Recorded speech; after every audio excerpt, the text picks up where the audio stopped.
At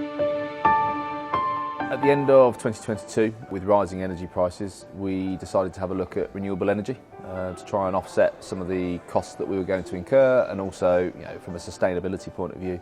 So during 2023, in Q2, we installed 356 solar panels onto the roof of this building. It's about a 10-week project, which is now completed. It's producing, in just the 6-week period that we've had it going, 16,000 kilowatts of renewable energy for us. So it's massively offsetting against our electricity bill. Bromsgrove is our largest site.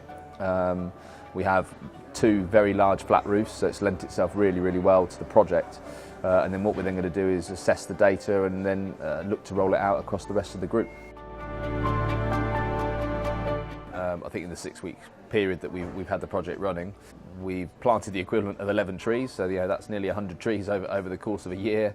The big one is that it's 20,000 kilograms of CO2 that we've saved. That's the equivalent of a car doing 70,000 miles in a year, so it's a significant amount. And as we roll this project out across the group, obviously those numbers start to become bigger and bigger. I think it's really important as a group that, say, we look at the impact that we as a business make on the environment as well. Clearly, obviously, selling cars has an impact on the environment, and say everyone now is probably a bit more conscious on the type of vehicle they drive, whether it be an electric vehicle, that environmentally conscious effort that everyone's potentially going to at the moment.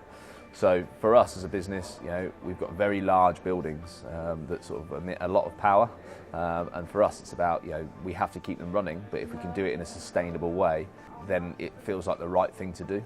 I think there's an element of hindsight with this, that we wish we'd done it 4 or 5 years earlier, but I think it does set an example to others that, I think potentially by maybe even listening to some of the figures that I've quoted today, that the amount of CO2 that can be saved, the amount of trees that can be planted, and obviously the amount of kilowatts that can be generated, particularly if you've got large buildings, because obviously the coverage of those buildings with the panels can be quite significant. I think from our own and a Team Arbury point of view, I think it shows that we continue to invest in our facilities, whether that be solar panels, whether that be the latest corporate identity, whether it be new chargers.